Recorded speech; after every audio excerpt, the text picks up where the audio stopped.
The late 1990s saw the boom of the teen-centric postmodern horror film.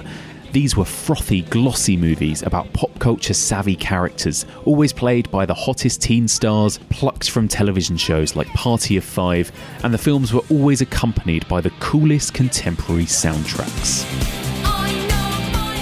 The film responsible for this 90s boom was, of course, Wes Craven's Scream, a 1996 film and one of the most influential films of the decade.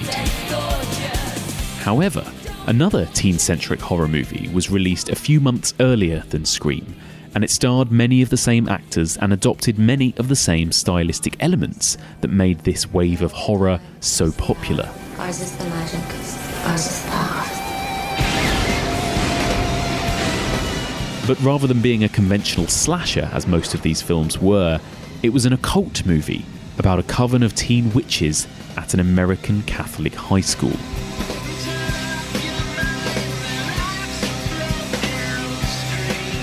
The Craft was a sleeper hit, performing moderately at the box office, but over time increased in popularity. Now, 25 years on, it's a film that's aged substantially better than many of its 90s contemporaries, and is often considered one of the most beloved and one of the best witch movies ever made. I bind you, Nancy, from doing harm. Harm against other people and harm against yourself. I bind you.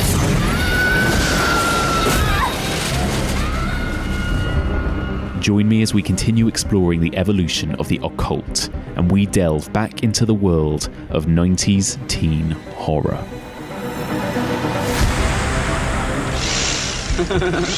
Oh, look at me, I'm Leatherface! Welcome back to the evolution of horror. My name is Mike, and as ever, I am your host. If you're tuning in for the first time, then welcome. In this podcast, we explore and dissect the evolution and history of the horror genre by looking at particular subgenres one series at a time. We are currently in the middle of exploring the evolution of the occult in horror cinema, and this is part 16. As the intro suggested, it's 90s teen movie week. Our main discussion will be about Andrew Fleming's The Craft from 1996. However, we are saving a little bit of room to discuss Idle Hands, that other teen occult classic from 1999. Both of these reviews will be spoilerific. If you haven't seen them, I would urge you to give them a watch. Well, particularly The Craft. Maybe you don't have to go and see Idle Hands before listening to this discussion. I mean, if anything, I wouldn't actually recommend it. So we've got loads to get through this week. Later on in the episode, I will be joined by the brilliant Stevie Webb to discuss all things Idle Hands. But first of all, let's drink of our sisters and call upon Manon, because it's time to discuss The Craft. Joining me to discuss The Craft, I've got my own little coven of witches. My first guest, I'm going to introduce somebody who was on the podcast only a couple of weeks ago discussing The Witches with me, and it's a pleasure to have her here again. Welcome back, Louise Blain. Hello. Hello, Mike. Hello, how are you? I'm very well, thank you. Very well. Excited to talk about witches again. I cannot even. And we're also joined this week by Becky Darke. Hello. Hi. Hello. Thank you for being here. Oh, thank you for asking me. It's it was a short notice request. I know. More than happy to fill in. I thought so. Good. Let me start off by asking you, but let's just get straight into it. And The Craft itself then. What is your kind of history with The Craft? Like, when was the first time you saw this? Did you kind of grow up with this film? Yeah, I was 14 when it came out, so like absolute peak. Perfect age. Peak audience. Yes. Yeah, it's one of the films very much like Clueless, Heathers, Hocus Pocus. Yes. That was just kind of standard go-to sleepover film when I was, a teenage girl. So yeah, I mean, huge fan. The classic. Louise? Well, it's that exact sleepover that I watched it for the first time, because when it came out on video, so I watched it on video and I was not old enough. We had to persuade my mum to rent it out for us, me and my friend. And I think I was maybe 13 or 14 when it was out on video. And it was genuinely that, oh my gosh, this is so exciting. It's about teenage girls. It's about witches. Yes. They're wearing black. And also, really cool when you're that age, that third act, but we will go into it a lot later, I imagine, that third act is legitimately scary when you're 13 or 14. It was scary, and there were things. And we did that kind of turning off the lights and watching it in the dark, which was just perfect. So having that as a formative horror is really fun and exciting, and they're wearing black and all that eyeliner. No. Goals. It's really cool, isn't it? I watched it when I was a kid as well. And actually, I was saying this to Becky. Because I rewatched the DVD I own of it.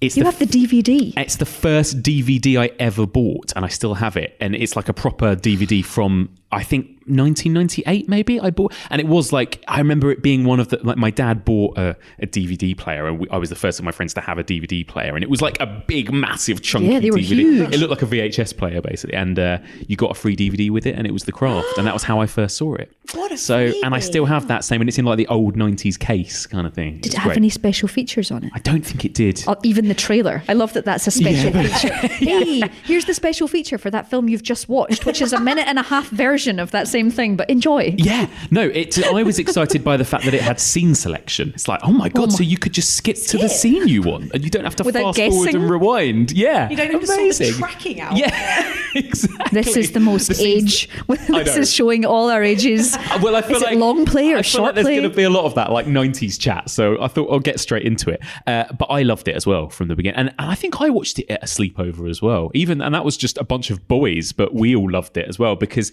there's partly that kind of like perving on the women in it, and then also it is legitimately, like you say, it's scary towards the end. It's scary and exciting. It classed as a horror movie. Yeah. It wasn't like it was, but like before Scream, before Buffy, all of those things. It was horror officially. Yeah. Yes, exactly. Let me ask you both a bit about witches in general then. Like, we've talked about witches briefly already, Louise, but what is it about witches? Why, like, have they endured so much over time, like in terms of why are they always so popular in film, do you think? I think for women in film, like female characters, they kind of embody so much about like female power, whether that's like innate power that females hold within them or power that is kind of learned and earned. And I don't know, like there's just something like from a like female's perspective, there's just something kind of so like, I don't know, evocative and kind of just like attractive about that. Yeah. And I don't know, their stories are always like really interesting, and they're always got that kind of dark side. And I like that they, it can be kind of like the power can be good or bad depending on kind of what the individual witch kind of wants to do with it. And yeah, I think it's just like a really enduring way to kind of talk about like female power. Yeah, there's a way to, I think when you think about female power, it's a really innate way where you're thinking that female characters have power, because the depiction, especially I think probably when we were growing up and watching the way women were in media, you know, you had expected ways that people would behave, you know, just be a girlfriend or just do these things. But the minute you hold an actual power, suddenly all of those other genre defining this is the way things should behave are completely upended, and you're like, suddenly there's potential. And it's really sad actually that suddenly that you have to have magical powers in order for someone to feel like they have power and they have control over a situation. And I think that's why especially The Craft is so attractive, because when you are 15 and 16 and 17, you don't feel like you have any power. There's a lot of other forces at work, whether it's just the idea of puberty or other people or expectations or life sucks. And if you're like, hey, I can make things float with my eyes, you know, like, you know, it's the idea of you'll pay for that. I can get, you won't want to do that. I have power. Yes, exactly. And the whole appeal of sort of witches of history, just the idea that it's gone on forever because people are so afraid of women with power. Yeah. And I think you're right about the kind of role that it lets women play, because I feel like if a female character is a witch, it like that is the characteristic that is kind of at the focus. And so if she is a housewife or if she is a high school student or whatever, that part of her that would usually for a female character kind of be so like all encompassing always like takes the back seat to the fact that she is a witch. Yes. Pulls her out the pigeonhole because that's it, because you have expected so much. You put someone into that character, they do X, Y, and Z, but the minute you give them infinite, phenomenal cosmic power, live in space, it changes things entirely. You know, it just moves things around and suddenly you don't know what's going to happen. And the bets are off. Do you guys, and I think this portrayal we'll talk about is like quite quote unquote realistic in terms of the practices that they do and how they cast spells and the rituals and all that kind of stuff. Before we get into the film, I just want to ask you, like, Becky, I know we talked about this briefly with The Omen, but do you guys believe in any of this stuff, and does that affect your enjoyment of it? I would love to. I'd love to believe in it. Yeah. Like, not from a religious point of view, but just from a, like, how fucking cool would it be if that's this it. actually I want exists? to believe. I want it to be true. I would love there to be a possibility that I could learn this stuff and I could rake my hands through my hair and turn it blonde at a whim. And it would be so much cheaper. Oh, just like... I mean, salon costs. Yeah. Bleach damage. And yeah, like in, you know, but especially when you were at school, like the power to kind of do like a little, just sort of like tiny little spell over your teacher to make them think that you'd actually just like handed in your homework. Like all of that kind of stuff is just the dream, isn't it? It is. It's that thing I think of, like Jedi mind tricks. It's wish fulfillment. It's about wanting power, and whether that power is being in charge of people or being able to say that you'd done your homework or turning your bully into a rat. And it's what Buffy then ran with, really, for seasons, just seasons and seasons. And I think the Craft's idea of witches I really like, because I like the idea that, hey, you can be like the apparent reject.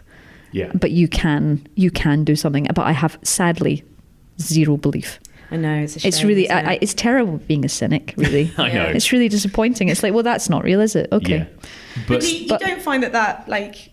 doesn't ruin any enjoyment. No, absolutely. No. It's still just a great story. It's the joy of fantasy, isn't it? And I think growing up, reading so many ghost stories and witchy stories, and obviously the witches, all of these things, the witch is a given trope. You know the deal. Yes. It's already preset. No one needs to say this is what a witch is. So just like it works so well as a genre. Yeah. And then Harry Potter ran with it forever. Exactly. Exactly. Yeah. We know straight away what we're talking about with it, don't we?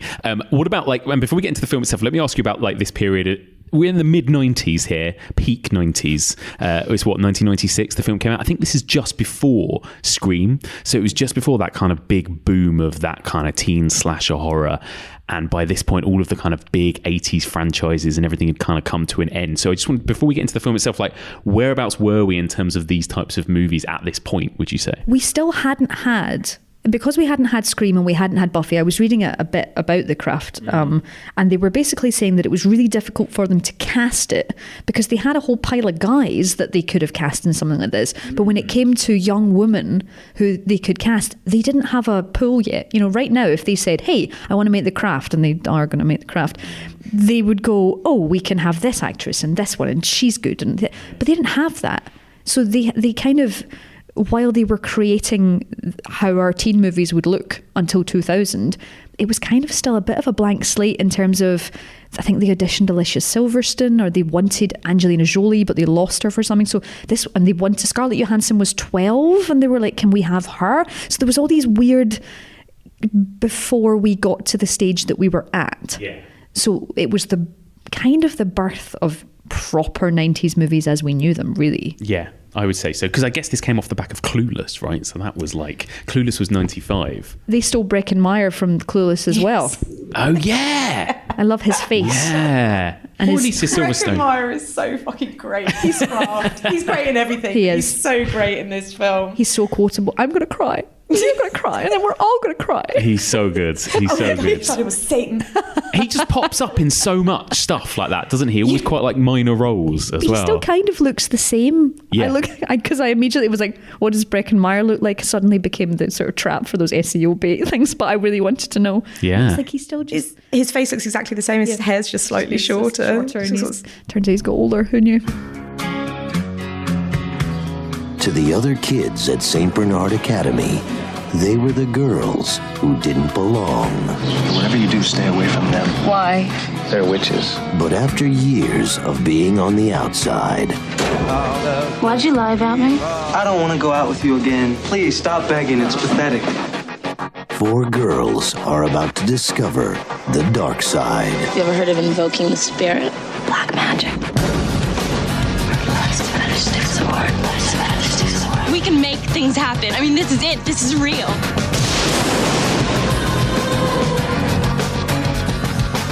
Columbia Pictures welcomes you to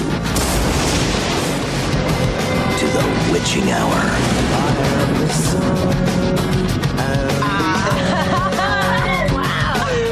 Okay, so Sarah comes to a new town. She's just moved there with her dad and her stepmom. And she joins a new school, and it's a Catholic school, mixed. In my head, I always assume that Catholic schools are going to be like... Yeah. Oh, yeah, totally. It's Yeah, mixed. Fine. Very progressive of them. Welcome to LA. Yeah. She struggles to make friends at first. Everybody's kind of being really mean to her, but she eventually falls in with 3 girls, Nancy, Bonnie, and Rochelle, who are kind of slightly outcast from like the popular kids, and they like dress like goths, and she starts hearing that they are witches. And she has a bit of a romantic liaison with a guy called Chris, who turns out to be, shocker, a total creep. Skeet Ulrich is good at creep. Oh, he's so good at God, creep. isn't he just? Jesus. Perfect casting. Yeah. And so it turns out that the 3 girls are witches, and they've been looking for their 4th, and Sarah is a natural witch. So her mum was a witch. She comes in, she joins the group, and then they start, like she basically kind of is like the finishing touch to their little coven, and her natural power and their kind of working together gives them all more power, and they start doing like really successful spells and kind of changing nature and reality to kind of match, as you said earlier, Louise, like wish fulfillment basically. So Rochelle is having trouble with a racist bully. She's African American. Nancy is like white trash and sick of it. Yeah. Bonnie has got terrible like scarring all down her back. And so Sarah's kind of arrival allows them to all start casting spells to kind of improve their lives. But because it's a horror film, it all goes horribly wrong. Yes, it does. Because we're in this room, it goes bad. Yeah, exactly, because we are here talking about it. Let me ask you, Louise, we spoke about this earlier. As soon as the film kicks off, I'm like, oh, fuck yeah, because I love that, like, 90s kind of rocky cover of the Beatles, Tomorrow Never Knows. Everything about this film, like the fashion, the music, like it's so wonderfully 90s, isn't it? The soundtrack. I've been, after watching the movie twice, I haven't watched a movie twice in a row in a while, but I finished it the other day and went, and I'm going to do it again. And we're going back in. And it does that fun thing with the cover at the start, the Beatles cover, where it's going through the clouds, which starts the same way as Clueless. Clueless goes through the clouds when it starts too. Ah, there you go. Which is a strange connection.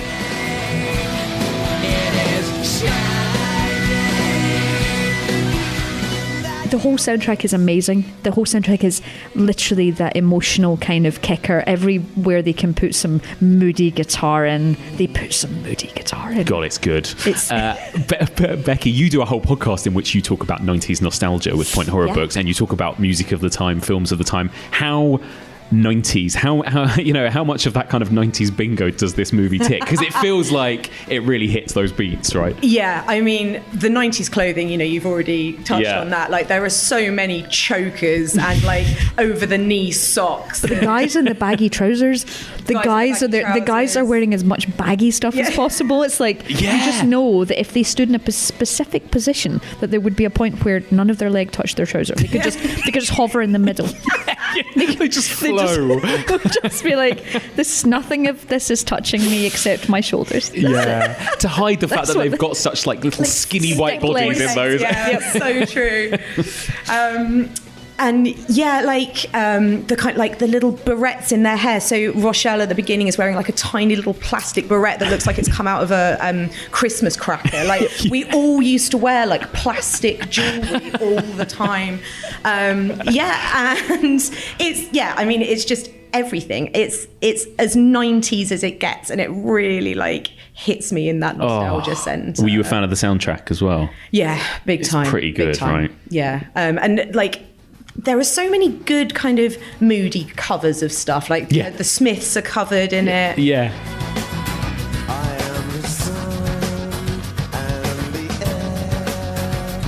It is. It's really good. I think that's the same Smiths cover that is also the soundtrack to the Charmed. Is it the theme tune to Charmed, or have I imagined that? I'm pretty sure Charmed yanked theme songs and the font from The Craft. You shut your mouth. How can you say I go about things the wrong way? Let me ask you about this cast then, these 4 characters. What do you think of the performances of these 4? Because it kind of rests on those 4, right? So we were talking about it earlier. As Neve Campbell, dear me, Neve Campbell. That's really why I watched the movie for a second time, more Neve Campbell. So we were all in love with Neve Campbell, right? Yes, in the 90s? absolutely. Yeah. And you mentioned it earlier, but I'm going to bring it up first, is she does her Neve Campbell breathing. And that is actually, I wrote it down because I was trying to write notes as well as having, you know, when you write those psychopathic sideways notes.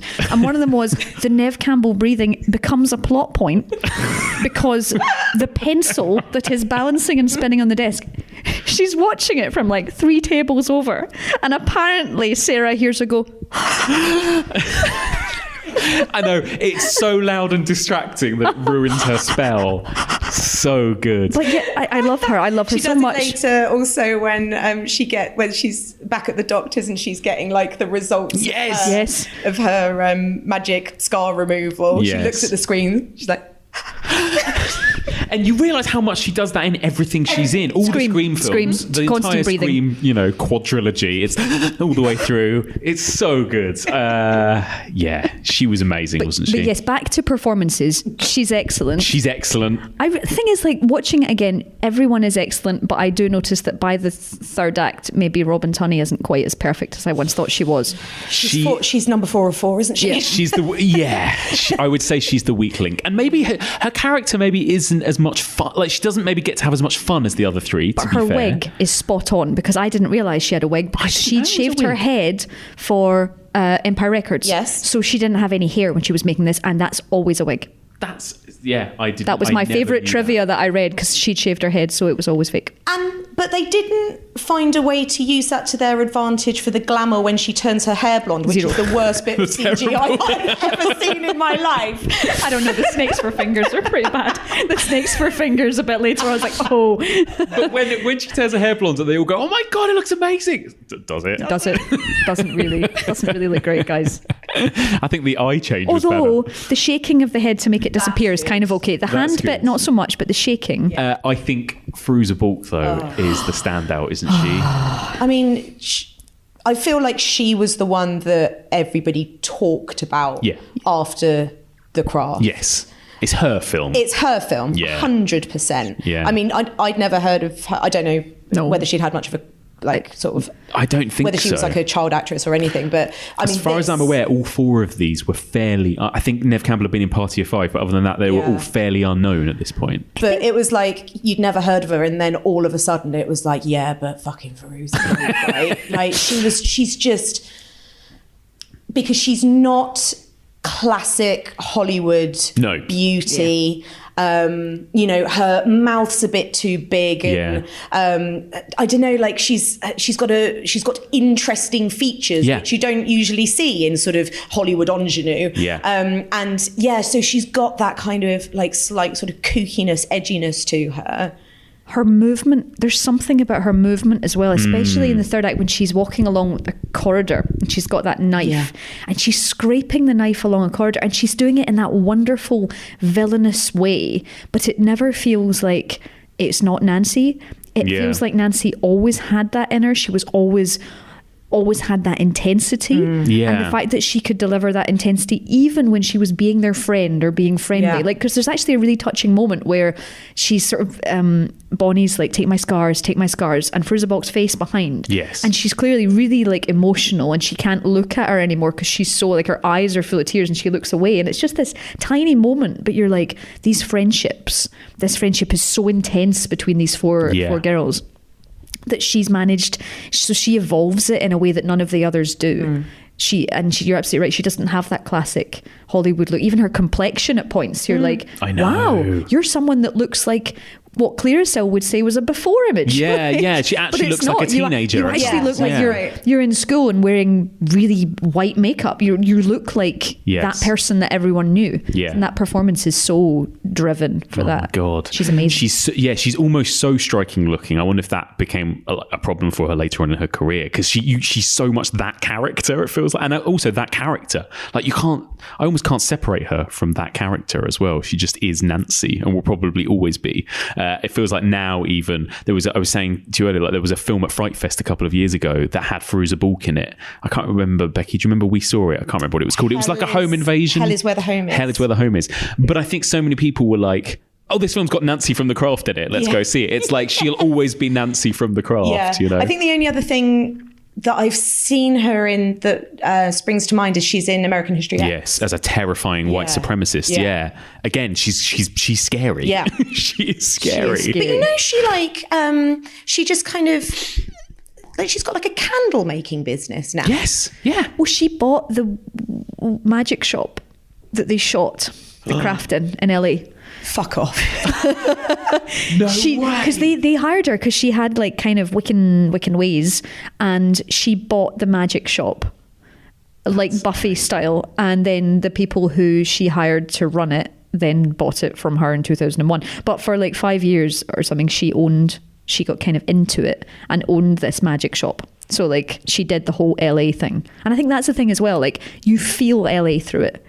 And the architecture and all the types of houses and all the types of buildings, because it just looks like Sunnydale, doesn't it? That magic shop they go into, like it's it's very California. It's very It's quite scary too. Like when they walk back at night through the street, they really emphasise like the danger of walking back through LA at night. And you don't need guys with snakes to make LA scary at night. That guy. Yeah, that's creepy, isn't it? It's really random at the beginning. Yeah. Turns up at the door. She's been in the house about 10 minutes. I know. He's like, I brought you this snake. Hey. And like, what? Why? Yeah, is he supposed to in some way know that she's a witch, or is he just a crazy person? Like, it's weird that, isn't it? Yeah, that he just turns weird. up at her house at the beginning. Found us out back. You wanna? Relax. What's the matter with you? Relax. What is it? What? Am I right in saying that she's only the one that ever has powers? Actual powers. Yeah. Like she rocks up and they call themselves witches and they've never had anything work before, otherwise they wouldn't need a fourth, and they keep reading all the books and nothing's ever actually happened. Yeah, totally. Is she like their fuel? She's just petrol. So they just don't have any they don't have it, but she's the only one that ever did. That's what I got from it, that until then those three have been doing rituals and spells, but nothing's ever actually happened. Yeah, They so just like to practice they're so stuff. surprised and happy when it does. Yeah, because there's a line, isn't it Nev Campbell or somebody who says like, oh, we can make stuff happen now, she's here, kind of thing. Yeah. Like they actually can do stuff. But when they've just killed the weird snake guy, where they've made the car hit him. Yes. Which is like a really brutal death. It's really graphic. It's horrible. You really see those wheels like clunk. Yeah. I'd forgotten about that. And it was really violent. I was like, oh yeah, and then they're all happy and excited while they run down the hill. I know. Yeah. But they're so... With Robin Tunney doing her running with both hands out to the side. That's it, exactly. Yeah. Becky did a perfect impression. Yeah. I know this is podcasting, but she did a perfect impression. If you've seen The Craft, you all know what we mean. Podcast gold. Yeah.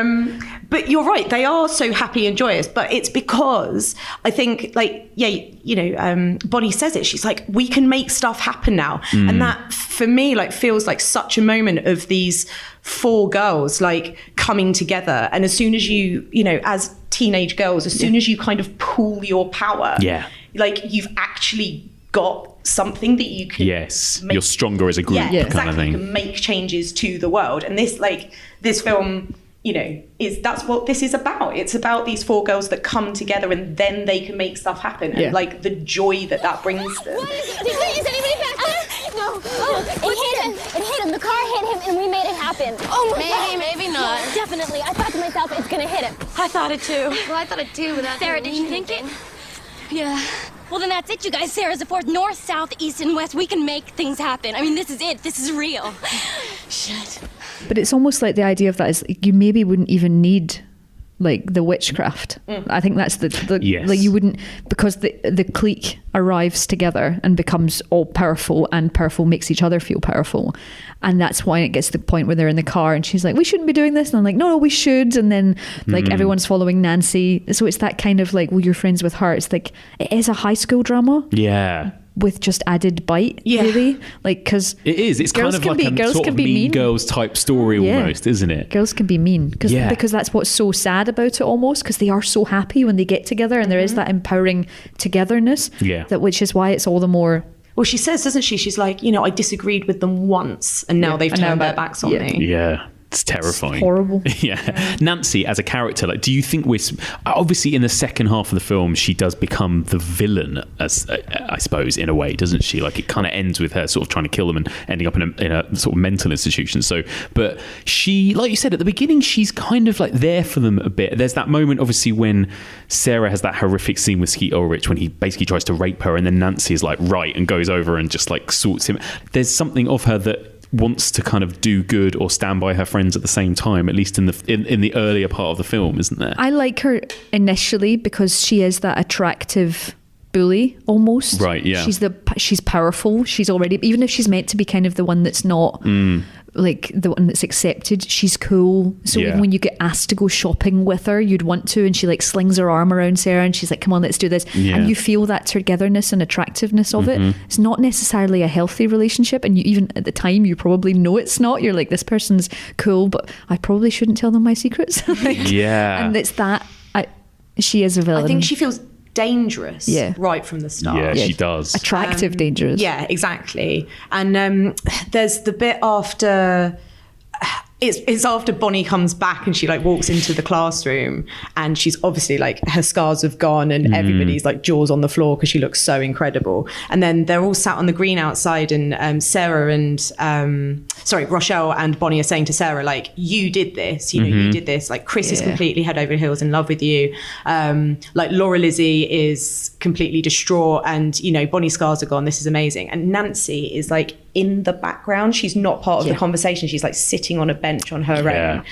And I think it could be really easy to kind of think that like she was the leader of the group, and now Sarah's come in and she's sort of taken her power away. And there is an envy there, I think, and a kind of a feeling of her being threatened, but also like she kind of gets up and storms off, and they say like her spell isn't working. She doesn't want to be white trash anymore. And I think that feeling all through the film of her being dangerous is that she kind of is, she's always like on the edge, like out of all of their lives, even though Rochelle and Bonnie have got like serious struggles, and Sarah obviously has like had a suicide attempt in the past. Like, there's something about Nancy's situation that makes me feel like she's the one that's kind of on the edge, like living in that tiny trailer with her alcoholic mum and that gross stepdad of hers,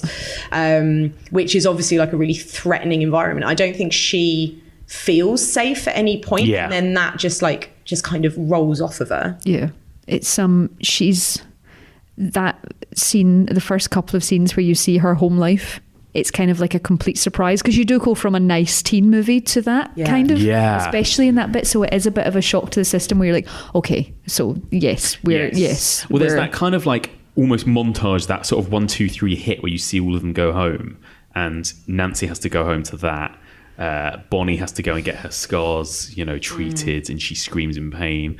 And then Rochelle obviously gets that horrible kind of abuse at school and stuff. And it kind of shows that at that point, doesn't it, like what they're all going through and what they all need to change. But if you like contrast the house that Sarah's moved into, which is like this like palatial, and then contrast that to this little trailer that is literally like leaking rainwater onto face. Like, definitely, it's grim.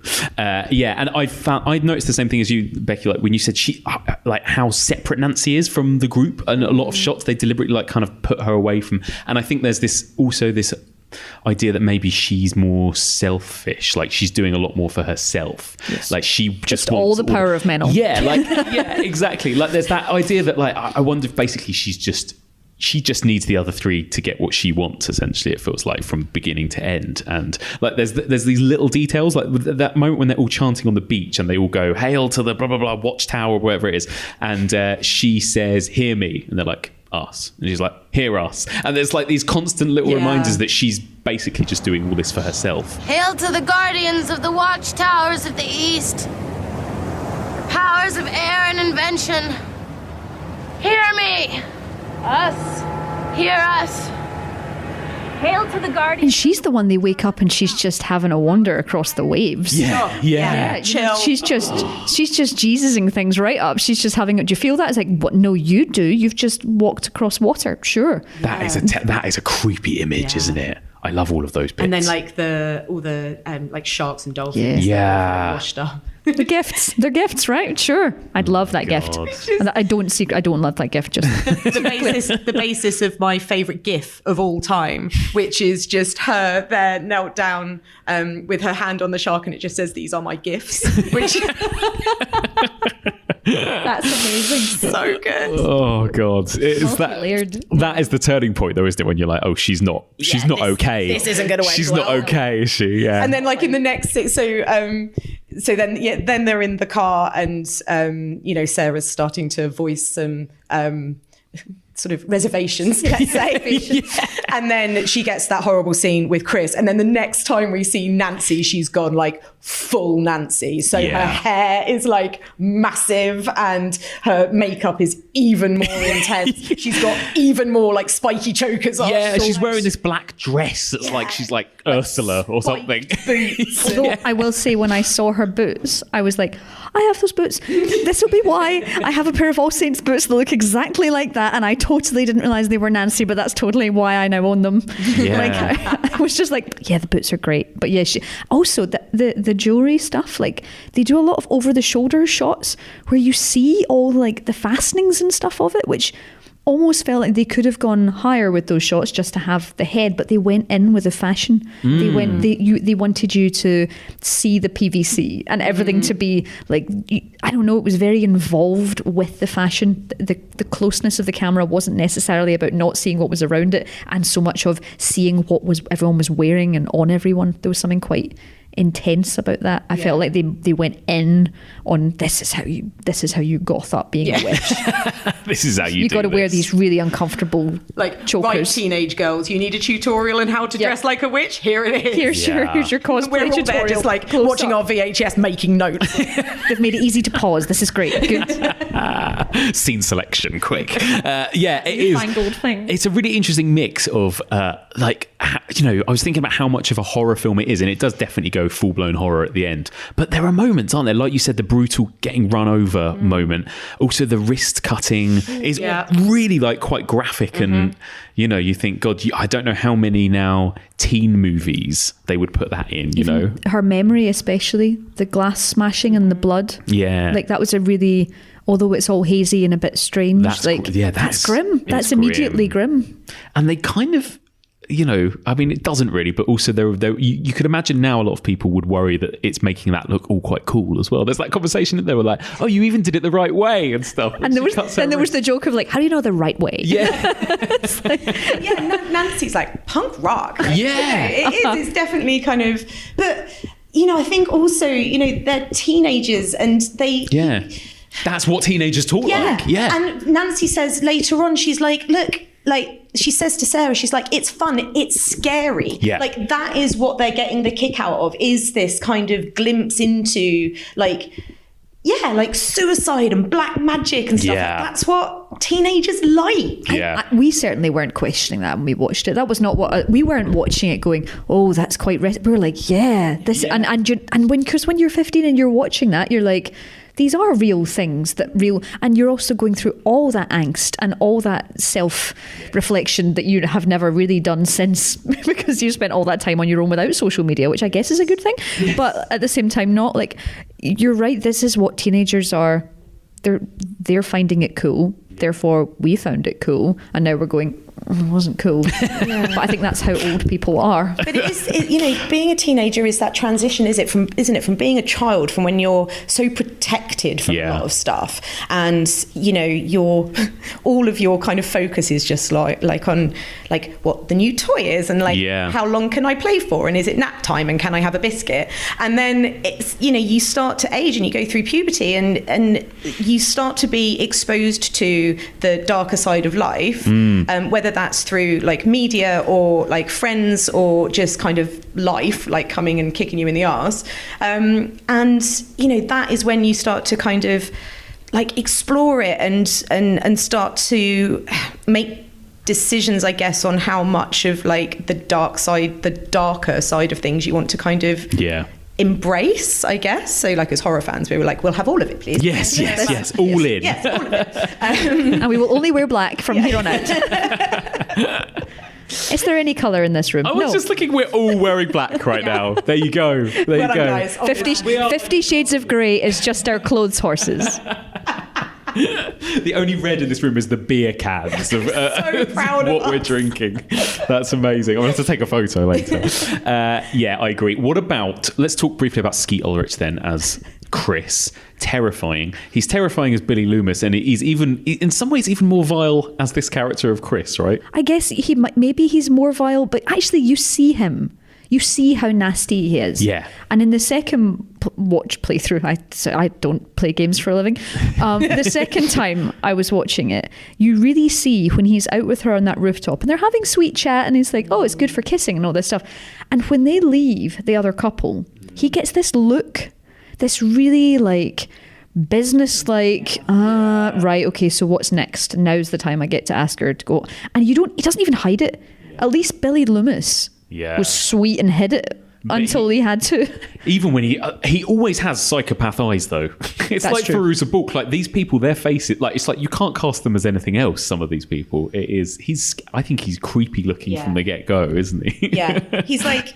I was saying to Mike over like messages during the week, I was like, the thing is with Skeet is I can understand objectively that people think that he's like a beautiful human being. Like I get that, right? There's the jawline the and dip like face. Yeah. But like he looks like he needs a wash like at all times. Like I feel like he would smell bad. He didn't even have his curtains really at that point. Like he's just there's something like he's like grimy. Yeah, you're right. I don't trust him, and I think he'd smell bad. No, that's before you saw Scream. Hey, and you're right, Louise. He is quite. You get rewatching it that he's pretty nasty from the get go. Yeah, isn't the he? whole you can come watch me play football. No. The first conversation he has with her is like, oh, the bitches of Eastwick over there, and then he's that one on the right there, like she's a slut. Yeah, like, one of the first things he says, and then when he they go screws over his friends, he's like, oh, they're assholes. It's like they're your best friends. Yeah, meant to be. When he goes on the date with or whatever it is with Sarah, and he's like basically slacking off people's head sizes. Yes. That's like before he then comes on to her, and he's like, oh, she's just got such a big head. It's just I hate that. Why she got such a big like? Is this his like? Flirty? This is shtick. Girls with the weird heads. Weird heads? Yeah, What's weird about their heads? Well, that one girl, she's got a mammoth head. Really? Yeah, she looks like a Saint Bernard. I haven't noticed her. I hate that big head thing. Of course, it's better than that shrunken head thing, little tiny, makes you want to hang it from a rearview mirror. What's your obsession with heads? But Skeet, he's good. He's a good actor. He's I think he great. plays it well, doesn't he? The fact that he creeps me out so much he means that he's a good actor. And I do love his sort of unraveling of like, well, I just woke up and I couldn't stop thinking about you. And it's like, and this must be how it is. And I've done some bad things, but I will tell people about it. And I mean, those moments are genuinely so amusing when he's in the church and she's like, pay attention. Yeah. I love that because he's so like, yep, yep, I'll pay attention now. I do love watching that. It's great. It's properly It's great. And her and comeuppance. Bonnie just like killing themselves laughing in the pew next to him. That's such a classic witch thing that we've seen so much, haven't we? Isn't that kind of thing even in Bell, Book and Candle, this like idea of a love spell and kind of entrancing men? And obviously it comes up loads in Buffy. Like there's always lots of like comedic They kind always of, go I was going to say they're never right. yeah, They're love totally spells wrong. go awry kind of thing. It is like such a trope, isn't It's it? such a rule, but it's the rule of love spells. That's the rule of like, if a love spell worked out, it's kind of like in Buffy when Willow does that spell on Tara to be like, hey, you to forget about when we fought. And it's like, that's not how life works. No. And I love it it's when never going to go well. When horror fiction brings in that fantasy of, well, wouldn't it be great if everyone took a potion and it was all well? No, life still sucks. Yeah. And I think that's the thing about, hey, I'm going to make you obsessed with me. Yeah. It never just doesn't work. It's just a well, and in horrible fact, thing. Sarah says, doesn't she? She's like, I just wanted to make him like me, and actually, like, I'm completely humiliating him. Yeah. Like, they are so. It is a real trope that love spells are really unruly. Yes. And when she goes to see Lyria and sort of says, like, I need you to help me, like, reverse a love spell. And she's like, well, you know, you've opened the floodgates. Like, you can't just, like, close them again. These aren't just powers that you can just... I love that idea as well. Like, these aren't just powers, any of those things. You can't just control them and turn them on when you want. These aren't for your play thing. These aren't your toys. Yeah. And it's going into that, because I think something like Harry Potter, although it has its own rules of you can't bring people back from the dead and all the rest of it, like, I think sometimes it goes a bit playthingy with it. Yeah. But in all horror, it starts off well and it goes wrong because it's not a plaything. Yes. Nothing is your toy. No one is, and nothing is. There's always repercussions, and that's why I think we all love it. Yeah, definitely. And it is very much like, it's quite serious on that regard with the craft. Like, don't fuck with these powers and don't push this. And, you know, because that's exactly what Nancy does, right? She like takes the power too far. Actually, and we talked about this briefly, I think, Louise, but like there was actually, they tried to get a lot of the kind of spells and the occult stuff quite accurate. They even had a kind of consultant apparently on set, right? Who was a Wiccan. To make it sort of as not offensive as possible, which is why they invented Menol, because no one could be like, hey, you invoked the actual spirit, because it technically didn't exist. Even though they said all kinds of weird shit happened on set. They said that whenever they called the Four Corners, the wave took the cameras away, and there's one scene where the camera literally is taken away by a wave, and it's in the movie, and there's all these things where they're like, oh yeah, weird shit happened, guys. The same thing as it happened. Every film I've talked about in this occult series, every film there has been something like that that's happened. Yeah, they say they say that despite the fact that we're talking about a fictitious deity, the fictitious deity that they willed into existence, wash the cameras. Hey, look, if you know anything about like American gods or anything, that's exactly That's how it works. That's how it works. The fictitious deity that I never quite understood how to pronounce it. I always thought it was Menol, and it's Manon, right? But I swear they say it a different way every time they say it. Menol. They say it so weird, like Menol. Like they've got a mouthful of like marshmallows. Yeah, like Menol. It's like they don't quite know what it is, so they just hedge their bets. They're like, no, differently in each of the scripts, and they're like, make it so that people don't actually understand, so they don't start praying to it. So always get its name wrong. Yeah, exactly. Yeah, just kind of mumble it. It's fine. Yeah, it's just the most important power in the movie. There's that bit when Sarah's like, who's talking about? And she's like, Manon. It's like, well, sorry, what? You guys, maybe he'll really listen now. Who? Manon. Oh, what's that? That's like God? It's the trees, it's the ground, it's the rocks, it's the moon, it's everything. It's nature. If God and the devil were playing football, Manon would be the stadium that they played on. It would be the sun that shone down on them. But I do love the concept of if they were playing football, they'd be the stadium. Like, I love that idea. I love that idea. That shines down on them. Yeah, and then you get that cool bit with the like butterflies. So yes, which apparently. So actually, let me read you. I got an email. I thought this would be relevant to read, because I got an email from one of our listeners who is a practicing Wiccan, and she actually like sent me an email about the craft and about what was accurate and what was wrong in terms of all the stuff that happened in the craft. Amazing. So I thought it'd be quite interesting to read, because there's like stuff we could talk about off the back of this. But yeah, so this is from Arietta Bryant, and she said, as a teenager who had just discovered Wicca, the craft was like a wonderful gift for weirdos like me. I could appreciate the film as a work of fiction, but I was also really pleased to see some of the core principles of Wicca being used. One particularly good example of this is the idea of the law of three. For us, this means that whatever energy you put out into the world, you will receive back times 3. Another key scene in the film is the ritual which they perform in the woods with the butterflies. This bears many similarities to the initiation rituals which are actually performed by Wiccan groups. And she says, although I personally have not worked with any groups who add bodily fluids to their ritual cups, but the setting up of the circle and the tools they use, and even some of the wording, is accurate to what's used in circles today. The places where the film deviates most drastically from reality is the lack of a god goddess, and also in the physical manifestations of the magic being cast. For most Wiccans, the energy will be felt rather than seen.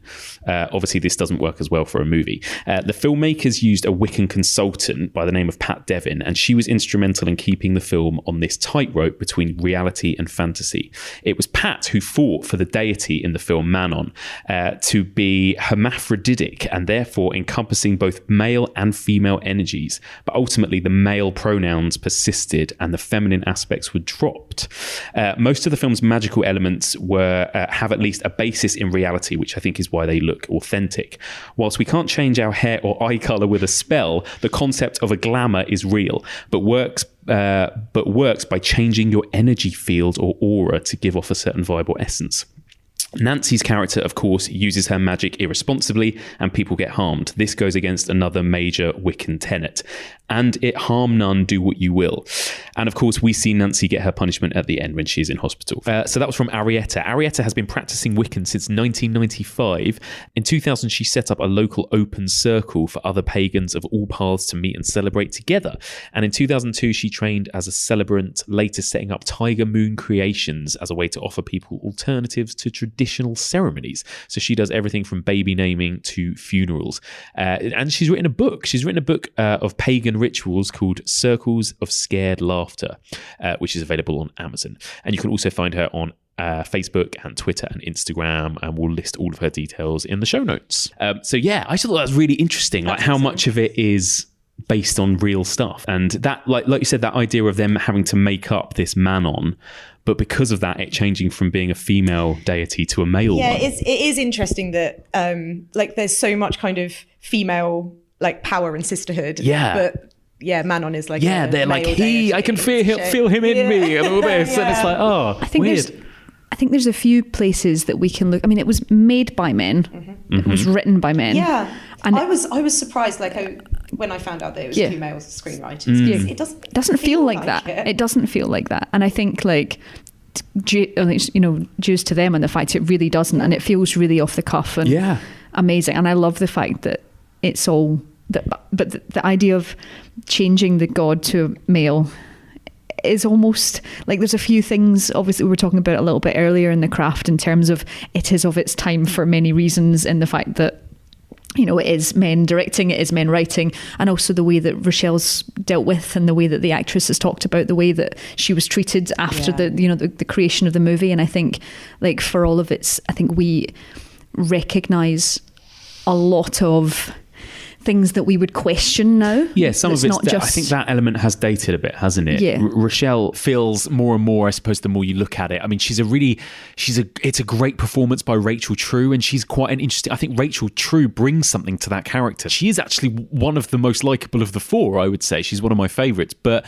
it's a shame that she is the character whose whole arc, I suppose, is that she is the African-American character. Like her whole thing is that she is black and she is the victim of racial abuse, right? And that's kind of her arc in the story. And I know that Louise, we were talking earlier, right? That tell us what you were saying earlier about Rachel True and how she was treated.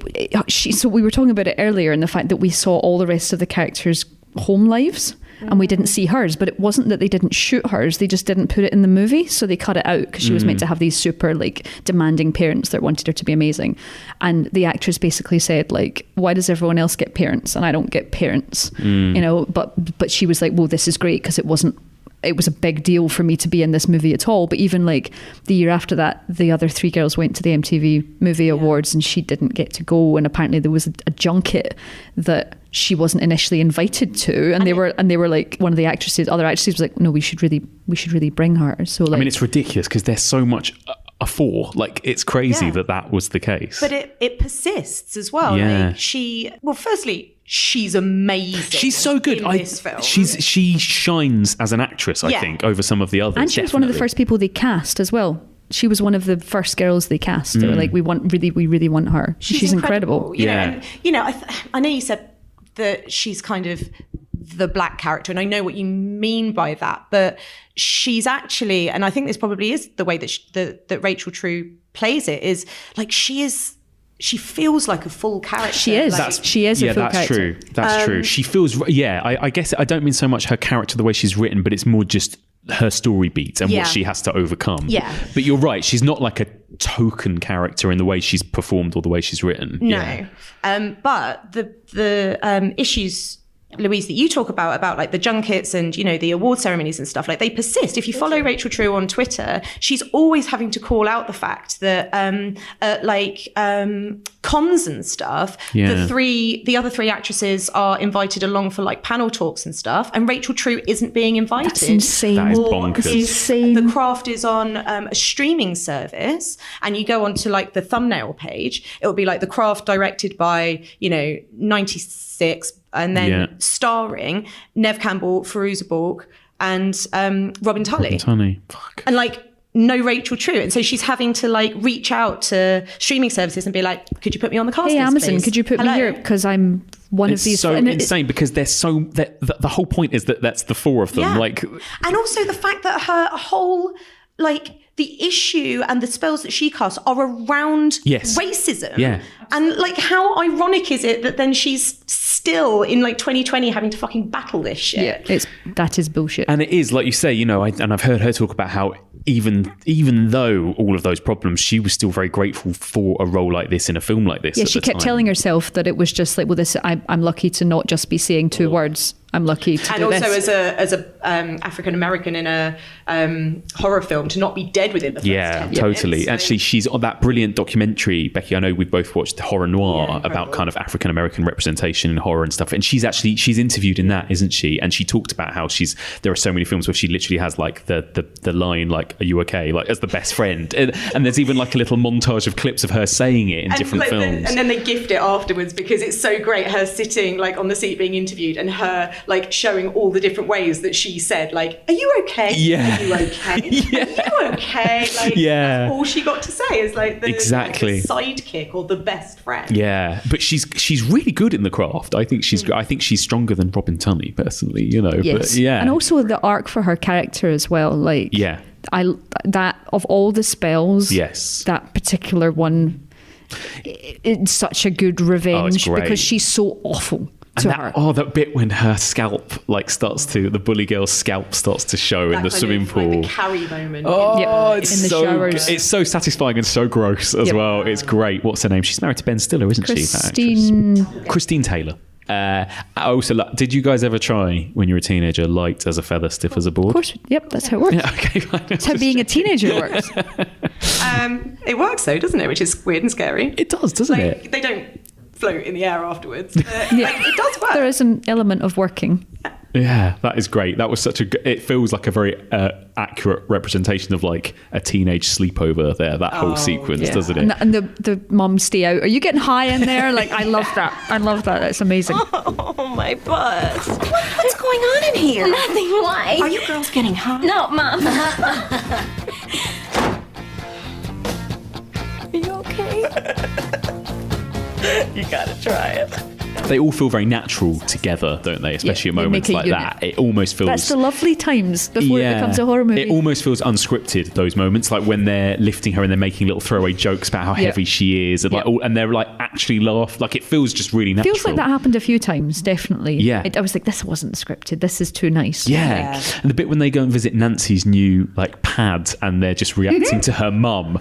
It again feels quite real that they're just kind of laughing. Yeah.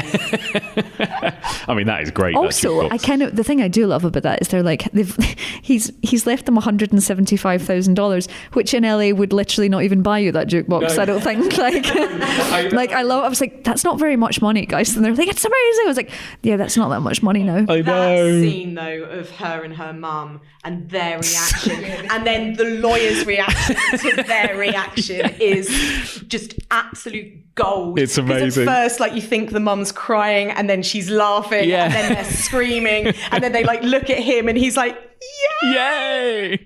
Great! I bind you, Nancy, from doing harm against other people and harm against yourself. Wait! I bind you, Nancy, from doing harm against other people and harm against yourself. I bind you. What about that final act then? How do you feel about the way that this film, like the way the film heads, what happens to Nancy and what happens to them all as we hurtle towards the end? I think do you know where I think it totally changes? And it's one scene, and it's when they're in the toilets and the magic lock unlocks in the bathroom, and it's this chunk, and suddenly you're like, the gloves are off. God. The rules have changed. Everything is bad. She already looks scared, but everything's gone really bad. Yes. And I don't think I don't love how long she's a little bit snivelly for. At the time, I was like, of course, this is terrifying. All of this has happened. And it just took her a bit longer to find her, find her, get her mojo back and suddenly be like, no, I'm just going to invoke the spirit. It's all good. I don't think it's as strong as the rest of the movie because it feels like it falls into a trope central, which is a shame. But in the end, I kind of love how it concludes, because it concludes in a batshit way. It does. I always find it quite disturbing and mean-spirited, that like moment when she turns on the news and sees that her parents have died. Nasty. That is like nastier. I remember now. As a teenager really finding that frightening, like that prospect of that happening to her as like a joke, like as the bully just creating that, it was like, that's pretty horrible, isn't it? Yeah. And then when Rochelle and Bonnie turn up right at the end, and Bonnie's like, oh, that thing with your parents, like, it was just a glamour. Like, it was just a glamour. Like, that's not the worst, most evil thing you could possibly do to her. I know, and that's actually quite good when Robin Tunney just goes, funny. Like, it's like, thanks, mate. Yeah, that was great. I am always a bit sad that Rochelle and Bonnie just become these, like, sidekicks, particularly in the latter half. Like, they just sort of giggle and laugh behind Nancy throughout the whole sort of latter half of the movie. You can almost see this in the last bit when she's like, go upstairs and check, and Rochelle's, I don't want to go upstairs and check, and there's like, I don't like it. They're pushing back a little, not in front of Sarah, but they're pushing back slightly. Like, I almost wish that had been stronger. There had been more of a regret, because they had been friends, and it wasn't. And they never seemed as bad as Nancy. Yeah, exactly. I think they do call it out at one point, don't they, when they're all in the car, and I think Sarah says, like, when did you two used to be nice. Yeah. And they're just sort of they literally become these sort of cackling like crones almost, also, don't they? Can we call out the fact that Neve Campbell was already gorgeous and had no reason, because the scars were on her back. So it wasn't like they were on her face. They tried so hard to make her look quote unquote ugly in the first half of the film. It was making her shoulders a bit hunched. Yeah. Also, I was saying to Mike earlier, and I can't not bring it up here, the final scene, she's wearing that like super like stripy shirt. Yes. And she is acting like she has never owned arms before. Like, she's literally acting with her whole... I mean, I don't know if this was her, like, act like your scars are back. I don't know if that's what she's meant to be doing. But she's literally rotating on an axis. Like she's some kind of robotic ballet dancer in a really shit mechanical box. And she's just turning back and forth. It's like, you had arms before. They were fine. like I don't know what you're doing here, but it's she's weird. Brilliant. So sometimes I don't hear what they're saying, because I'm like, why are you acting like Well, that's the thing. She's brilliant, Neve Campbell. She's like, we all love her, but she does sometimes make strange choices, like strange acting choices, where like she'll make these funny noises or do these funny movements. I just wondered if that was like the best take, what the other takes were like. Just maybe it was something about that shirt. Maybe it was just really uncomfortable. It was bizarre looking. It was bizarre. Is it not the most satisfying thing in the world when those scars get peeled off with like the wet, I love like it. Basically like wet cotton wool, and you see all the cleans. It's so like you know, so good. Mike text me in caps about this. I was like, it's so good, Louise. To which I replied, it was like when you would paint PVA glue on your fingers just to peel it off. Yeah. The scars come back at the end, so the whole like comes back ×3 thing, and they see themselves in the mirror, Rochelle and Bonnie, and Bonnie's scars are like all down her face, like half of her face, and then like obviously Rochelle's like lost all her hair. That's a fucking cool. That's really cool. The moment where she's got her power and she's showing them that, and also I love the bit when she becomes like the doll, that's just her clothes. Yeah. Why have we not talked about the fact that it's just like she's like one of those cardboard cutouts lying on the floor? Cool. It's really weird and surreal. Yeah, like, it's a really weird. Weird moment. Yeah. It is weird. You don't quite know what you're looking at. Yeah, and she's pulling away all this stuff, and they've And caused all this chaos. Her school uniform or whatever. Perfectly pressed. Yeah. And then she kind of comes out of the wall. Fills it up. Yeah, so good. Cool. And then just kicks her into oblivion, apparently. It's just like, that's it. I know you said, Louise, earlier about how like Sarah is like a bit whingy for a bit long in that kind of finale. And like I do agree, it does go on a little bit long to the point that you're like, come on, girl, like pull yourself together. But is it because like when they're down at the beach, she explains, doesn't she, that like just when she was at her lowest, just before she attempted suicide, she was like hallucinating and she used to see like all the bugs and snakes and all that kind of thing. And so Nancy's like used that to like create the glamour. Yeah. So I think that's why she's like so kind of, I don't know, like discombobulated, isn't she? They've picked everything that she's weak to. Yeah, exactly. Yeah. Like her parents dying because like obviously she's lost her mum and like the hallucinations that she had when she was suicidal. And, like that's again like doing that is like just as evil really as like making her think that her like that the plane's crashed. And they really pick on, in a really extreme example of that kind of high school mean girl-ness, they really pick on all of her weaknesses and like pick her apart in that way, don't they, and separate her. Apparently there was like 10,000 snakes or something. They had some crazy amounts of actual snakes on set, like a ridiculous amount. And it was something like she wasn't actually, like Robin Tunney wasn't actually afraid of snakes, but she didn't like birds, so there was no birds on set. Oh wow. I thought you were going to say she wasn't afraid of snakes, but by the end of the shoot she was. Because they kept just throwing them at her like Alfred Hitchcock style. Here, have some more snakes. How about another? And with that, I'm going to eat a jelly snake, which you're going to hear me eat. Good. So at the time, apparently the film was kind of like performed modestly, like wasn't hugely successful and kind of middling reviews. But it feels like now, like I've said this to a few people on the podcast already, like every time I've talked to particularly sort of women who have been on this podcast, like that I'm doing The Craft, they're like, oh my God, please can I come and talk to you about The Craft? It feels like now it's like an all-time classic. What I just want to hear from you guys as to why you think that is. Like, why is this film, it seems to have aged really well in that it's been really kind of reclaimed.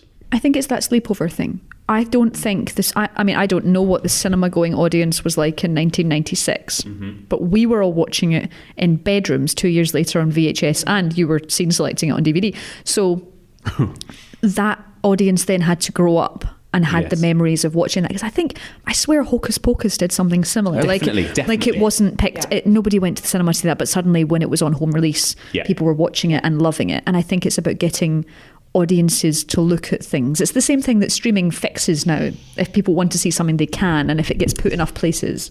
But the funny thing with streaming, or certainly from my personal experience, is I rarely do rewatches anymore. So that you've got so much available to you all the time that it's almost like I feel like, well, I should be watching something new because I've got this enormous watch list and like I need to watch all the new stuff that's available. Whereas back in the day, when you had The Craft on VHS and you had like 10 VHSs and 4 channels on the TV, it was a case of what are we going to watch? Let's watch The Craft again. Like, yeah, absolutely. There's a reason we know all the words. Yeah. To only a set. I don't know. I could not tell you any quotable moments from anything I've watched recently, not because it wasn't good, but because I have only consumed it that once. It's all from this era. It's Scream, it's The Craft, it's Buffy, it's like that stuff that, like you say, we would have last summer. It's the stuff that we would have had, like you said. It's exactly right. We'd have had it as a small selection of VHSs or DVDs that we'd have just watched over and over again, and always showing friends and like showing new friends or rewatching it with friends as well. And it was that classic of, okay, well, it's sleepover time. Okay, well, we're going to watch The Craft and Clueless. Like that, and that was just kind of it. Yeah, and I think that is what it is actually. I think that like all these people that I was saying that want to talk about The Craft, it's because we're all of the same generation. I think most of us grew up in the 90s, and I'm sure that's what a lot of people probably, a lot of people have that affection for 80s movies, and I think now that's starting to change. Like 90s nostalgia is really kicking in now, isn't it, in the way that 80s was a few years ago. And in fashion and everything, 90s, because you can look at some of the 90s movies and go, and that's back, and I wish that wasn't back. But that's back too. Yeah. And like obviously it seems to be as popular, if not more so, but has the film aged well then, do you think? Has any of it dated at all for you? the blonde hair. No. The snakes for fingers. Did I talk about that? Yeah, did we mention that? Did we talk about the snakes? The snake fingers. It's so good. I mean, I think it has aged pretty well. Like, you know, even if we think about the sorts of stuff that, God, I can't believe I'm going to say this, kids today are talking about. But, like, you know, like, racial bullying is still an issue, and like date rape is still an issue that people are dealing with, and, you know, like, suicidal thoughts are still something that people are dealing with, and being an outcast is still something that people are dealing with. And I think, you know, friendships, like having complicated friendships and having the situation where I disagreed with them once and now they're not speaking to me, like, what the fuck? Like, it kind of goes back for me to that thing of, like, you make a decent film, you give it a decent script and well performed characters, and, you know, it will endure. Yeah. Because, you know, if you kind of craft something of quality, then you know, 20 no years pun down intended. the line. Hey, oh my God. You're absolutely right. And I think it's universal. Like, those issues, teenagers are always going to have all of those issues. Like you say, we've still got now, even in things like Sabrina, the new, you know, or even whatever it's called, 15, 16 Reasons Why, 12, what's that program? But like teen suicide and all of that stuff, it's always cropping up. And I think The Craft definitely feels like a teen movie that is made by people that understand teens. Like, I think as a teenager, you feel like you're not being, like, taught a lesson or spoken down to in any way. It's like, cool being a teenager. Look how cool being a teenager is, and it's being set to cool music and cool things. Yeah, exactly. And there's nothing conservative about it. It's like, yeah, we're going to show you sex and self-harm and drugs and all this stuff. Yeah. And it's just all part of it, kind of thing. I wonder if another reason why, you know, we all still feel so kind of like lovingly towards it is, I think for me, it was probably one of the first films that I saw where they were showing teenagers literally being the weirdos. Yes. Like, all of the other... We are the weirdos, mister. Yeah, we haven't even talked about that iconic quote that is, you know, like, so... Like, is that not almost the whole point of the film in that one line? Definitely. That we're all sitting there watching it, you know, we're already at that age kind of into horror and the spookier side of pop culture, and then all of a sudden we're presented with this movie where it's not kind of middle-aged serial killers or like middle-aged devil worshippers or kind of creepy people who live in the woods and stuff. It's like, no, these are people who are at school and they are weird. They are the outsiders, and we're all sort of watching it going, oh shit, it's me. Yeah.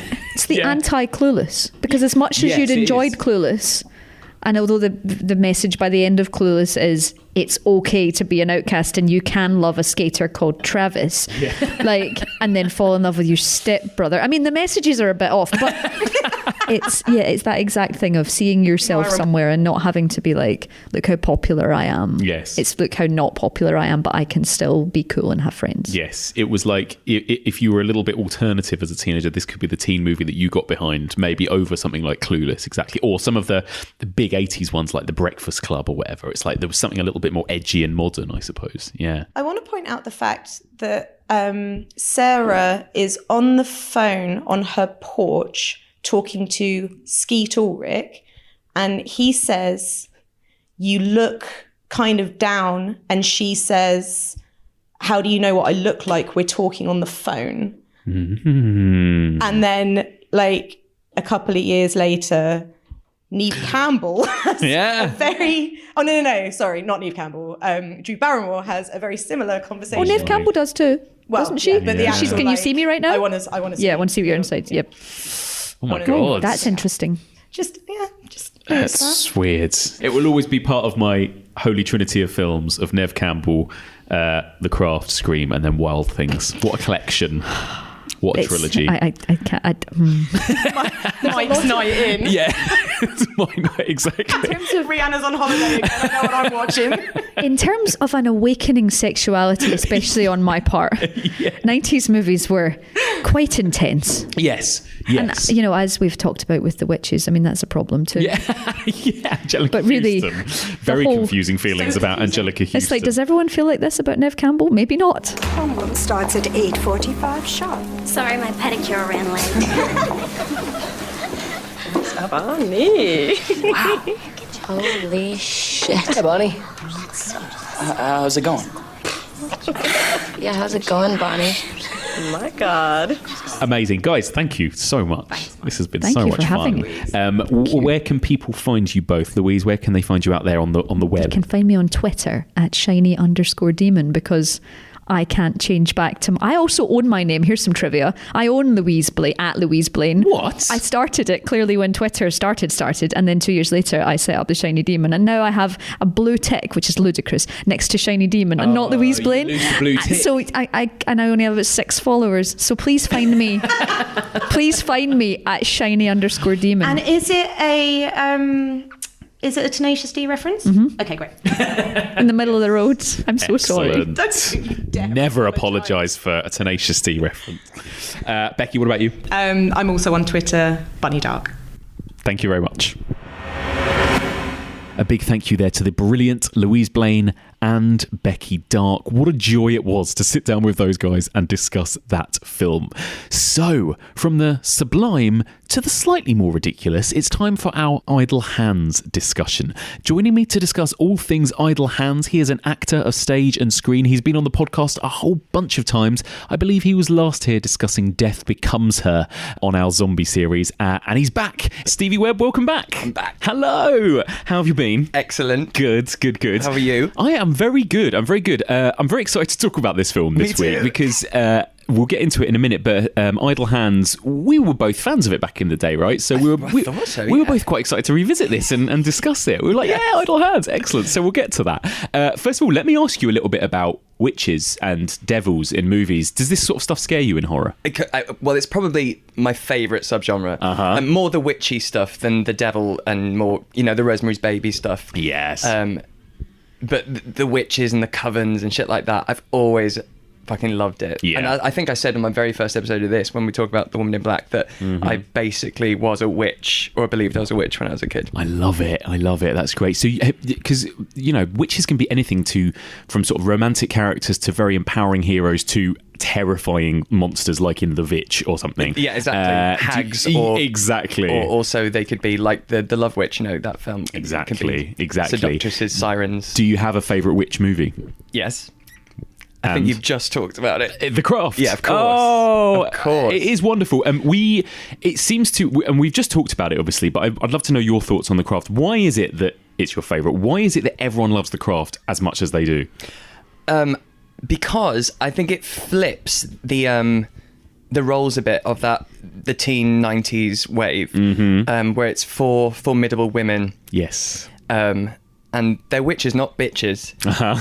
And they take control. And, and I know you've just talked about it, but Fairuza Balk's character, she lives in a trailer and she's got this abusive stepfather and all this sort of stuff. And it's about them all taking control of something. One of them's lost a parent, it's one of them's scarred. And it's about 4 women coming together, taking control. And then someone, going too far the other side and getting a little bit... Kind of a bit power hungry. Yeah, a bit, power drunk. Yeah, absolutely. And that happens a lot, doesn't it? I mean, you see that. We talked about it already, but you see it with characters like Willow and Buffy and a lot of kind of witches. That's often the kind of trajectory. It's kind of like stay solid with your sisters or else you'll go down the wrong path. Absolutely. And if you do go down the wrong path, it'll come back times 3. So yes, exactly. And I loved it. Just the style of the movie as well, and everything they wore, and the fact that they were the outcasts in school, but actually, to me, they were the coolest fuckers in school. Yeah, the bitches of Eastwick, as they're called. Yeah, I know, I love it. So to me, I idolised them. Yeah. And each and every one had different traits that I completely wanted in my life. Nice. And I think, unlike maybe a few other 90s teen movies, I think that movie has aged really well. Like, it really holds up still, I think. Totally. And it deals with racism and class issues. And in a really good way. Yeah.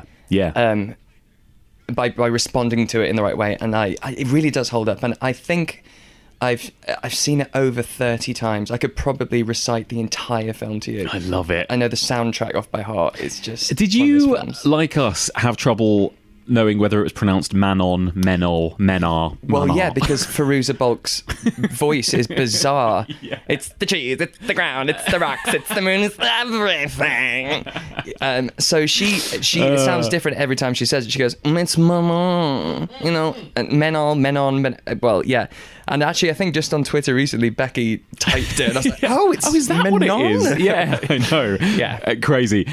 She does something with her face and her mouth in that film that it's unbelievable. Was fantastic. Yeah. I mean, and also, just because of Return to Oz, she was already an idol of mine. Yeah, absolutely.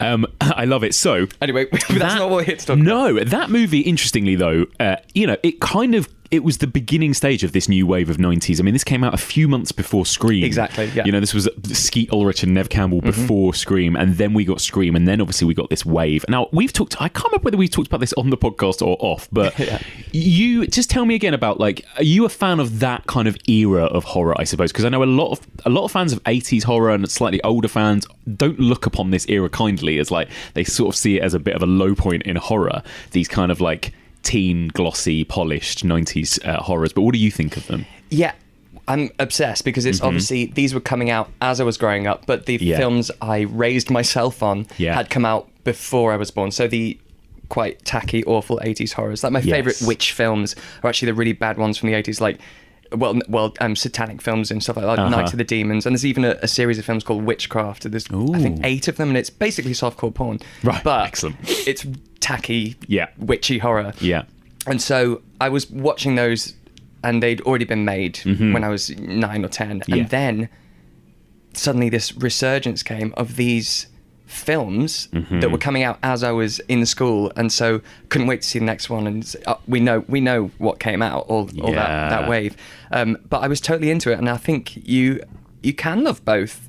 I think because I was well schooled in the teeny sort of horror, it was really exciting that these people were actually around while I was growing up. Totally. I mean, my old email address was nevfan2k because of Nev Campbell. I love it. And so I was completely obsessed, and I'd cut out from magazines all reviews of anything like that. And when I'd go home to my mum's, we had the little Aladdin's Cave, it was called, the VHS shop, and they would save every horror poster, even if I'd seen the film or not, for me. I had them all framed, and my whole wall at home was floor to ceiling horror posters, and in one of them was Idle Hands. Oh, there you go. Because the poster was so great. Quite a fun poster, actually. Yeah. It looked very colourful, very fun, very eye-catching. And it's kind of like The Craft, because you got them all walking forward with the backlit and then the hand ripping down. It's very good. It was a real trend. Even the posters, you can see a trend, right? It was always like the famous teens on the front, in some kind of formation, lined up. Or you had the sort of backwards triangle of the main face, and then you see half of each one's face. Like that's Final Destination, Scream 2. Yes. Or Urban Legend. Well, that was the Smash Mirror, but anyway. But it was a similar, exactly. So like you said, you got all these, I Know What You Did Last Summer, Urban Legend, Valentine. And it seemed to all happen in such a condensed amount of time. Like they boomed and then they sort of went almost as quick as they came, didn't they? Yeah. I always think of waves of horror like a nice meal. It tastes great, but then you got to shit it out. Yeah. Yes. It's going to come out the other end. You get the arse end of it. Absolutely. Which may be where we are now. Because, I think by 1999... we were getting the Blair Witch Project. Yeah, you were getting J-horror, all of this other stuff. And already, I think, it was like... We're moving on. We're getting a bit tired of these films now. Yeah. Which brings us to Idle Hands. So let's talk a little bit about Idle Hands. Anton Tobias never had much on his mind. Don't you think you should have like a goal? My dream life would be to lie around all day in bed and watch TV while some hot broad delivers me food. And he always had time on his hands. 4 bodies have been discovered and the killer is still at large. Until one of them got a mind of its own. I have no control over my hand. It makes me do things I don't want him to do. Aren't you a little old for Ding Dong Ditch? Sorry about your bush. I'm gonna call 911. What's the number? I'm not the killer. Okay. I mean, if OJ could get off, then I'm sure. You'll be there? Now, his hand won't stop. I don't want to hurt you. Then don't! Ew, that's disgusting. His friends won't die. Dead. Undead, actually. There was this big bright white light at the end of a long tunnel. So what happened? We were like, forget that, man. It's too far. And the only way to stop it... Idle hands are the devil's playpen, so keep my hands occupied, right? ...is to keep it busy. Freeze! Drop the knitting needles. That's probably not a good idea. Put him down! Cuff me! Put those needles down, young man! Down! Cuff me! Columbia Pictures presents... The police have no leads, and the killer is still out there. You scream like a girl. The comedy. Careful, it's on kind of loose. That's really starting to get on my nerves. That dares to give scary movies... Hey! Look at me! I'm Leatherface! The backhand. What you doing, man? That's my dad. Come on. CPR, man. I saw him Baywatch. Did you lose something there, bud? Idle hands. The touching story of a boy and his hand. Kinky. Fly for a white guy. Stevie, you're so good at plot synopses. Tell me, what is Idle Hands about? I'm going to be brief because I couldn't be asked. Yeah, fine. So basically, a slacker / stoner called Anton, played by Devin. Hang on. A good question. Do you know what? I've realised I've only ever written it down on Reddit, so I contacted the third member of the Dream Warriors, our friend Becky Darke, today, and said, Becky, freaking out, do you know how to pronounce Devon S-A-W-A? And so I have a recording of her saying it. Oh, I love it! Yes! So... Devon Sower. Oh! Sower. Well, thank you, Becky. Because I've said Sawyer, Sour. I've said my whole life. I've said Sawyer, like from Lost. Same, like Tom Sawyer. Yeah, exactly. But there isn't a Y. I don't know. Anyway, so Anton, played by that guy, discovers that his parents have been killed by the local serial killer that's being reported in the area, and then he discovers that one of his hands is to blame because it's possessed and it's killing people against his will. He eventually chops off said hand, and it wreaks havoc on its own. And it's a race against time to catch the hand and kill it with the aid of a random evangelical possessed hand hunter played by Vivica Fox. I love it. I love it. That's as clear and concise you're going to get. So, when did you first see this movie at the time when it first came out? Cinema. Really? Yeah. Absolutely. Yeah. But I did not... I remember liking it, but what makes me realise I probably didn't love it is I was a repeat watcher back then of films that I loved because I had the time. Yeah. And I definitely only saw this once and didn't go back. I don't think I related to it. No, I think that's just so true, actually. And it's something we just talked about with The Craft, that, again, this era of films was an era where we would not just love them, but we would buy them on VHS. Yeah. And at the time, we didn't have thousands of films at our disposal on Netflix. So it was like you did just watch your film collection over and over, and so you knew them word for word, right? Exactly, like The Craft, yeah. Exactly. Whereas, you're absolutely right. I had the same thing with Idle Hands. Saw it, remember really liking it, never seen it since until this week. Yeah, quite. Well, I've seen it 1.5 times because I watched it last week, and I remember texting you and shitting on it a bit. So it's like, do you know what? This morning I'm going to give it another go, and I got about half an hour in and I thought, no. So it's not dreadful. It's definitely not as good as we remember. Now, is this though also because we are now old fogies? Like, it very much plays to a young teen boy audience, doesn't it? I would say. Yeah, and that time in the 90s, the whole slacker era was, they were the hot guys. You'd had Jay and Silent Bob, yes, and those sort of people, exactly. And well, I mean, I just wasn't a stoner. I wasn't really a slacker. I was Class A's only. I just didn't. I didn't find weed humor funny, I guess. No. Even actually, 1999. Is when I Still Know What You Did Last Summer came out. Yes. And Jack Black's offensive performance in that, playing the stoner with the Jamaican accent. Yeah, talking of misjudged. Yeah. No, it doesn't. What do you think of... And there has been a huge tradition of stoner comedies for decades now, hasn't there? Like Cheech and Chong. Exactly. And look at half of Judd Apatow's movies with Seth Rogen as well. Yeah, they still are kind of really popular amongst a certain audience, definitely. Yeah.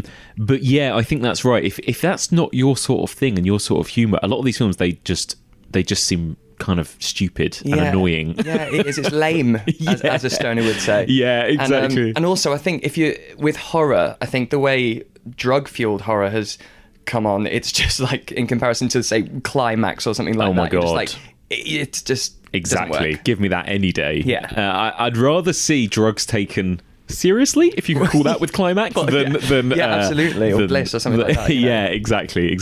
But what about this cast? Because it's got a very quintessentially 90s cast, right? It really has. Devin, I forgot. Yeah, exactly. Me too. I'd forgotten how many people are in it. Devin, is it Soa? Oh, I've forgotten already. I've forgotten. Sorry, Becky. Soa.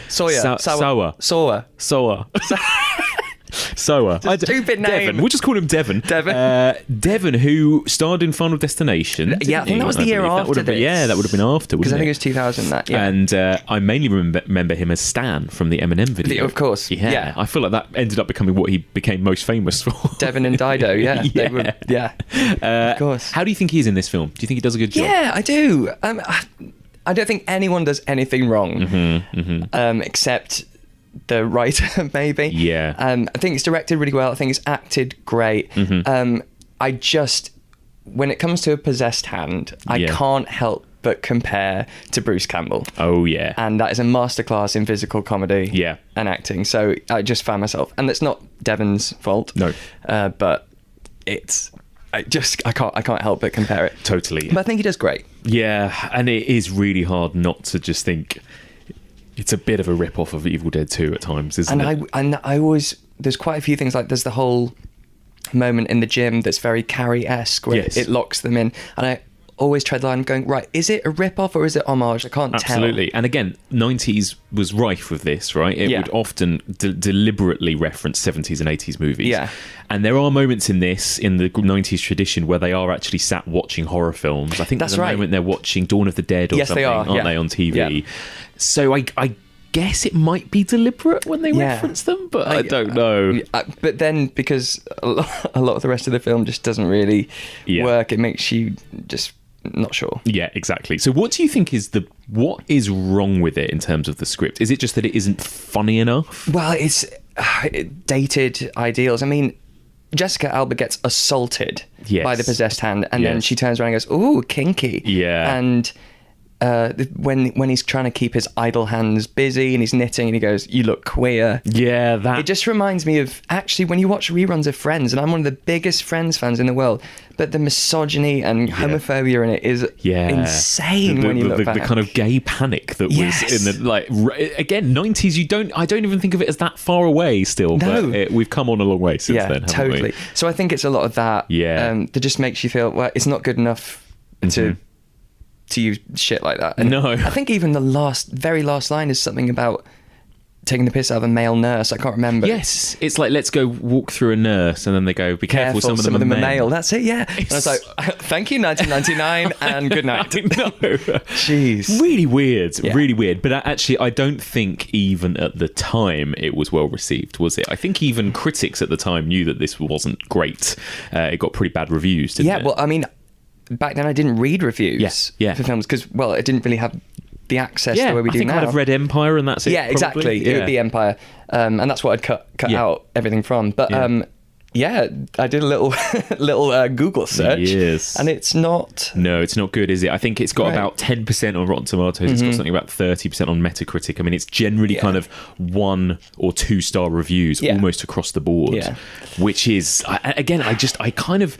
Maybe I just haven't thought about this film much in the last 20 years, but I didn't know it was that badly received. You know, it's really interesting. No, I didn't at the time, but I mean, I get it. I totally get it. It's just not, to be honest, it's just not fun. It's not funny enough to be comedy, and it's not scary or creepy enough to be horror. Yeah. But the one thing I will say, the effects are fucking brilliant. Yes, absolutely. Let's talk a bit about that, because I do think that's where it succeeds, right? Is the gore. Completely. Yeah. Good oh my gore. gosh, it's brilliant. Yeah. Honestly, it is. I clapped when he's eating the burrito and it pulls out of his neck. Oh yeah. Seth Green's makeup is incredible, and that's iconic. The bottle in his head. It is. And so that's the sort of thing I remember. And even the decrepit, how the hand gets decrepit once it's off. Yes. I think that alone is worth a watch. But don't go in with high expectations. Totally. And I kind of just wish, and again, I know it is a comedy, but I wish that, sometimes when you get comedies, like, for example, Evil Dead 2 is a comedy, but you feel like Bruce Willis. Sure. But you feel like Bruce Campbell is taking it seriously. Like, he almost isn't playing it like he's in a comedy a lot of the time. And I wish they were doing that. Like, it's kind of just like, oh, dude, my parents are dead. Oh, bummer. Like, everything about it you just don't believe or are invested in any way, Totally.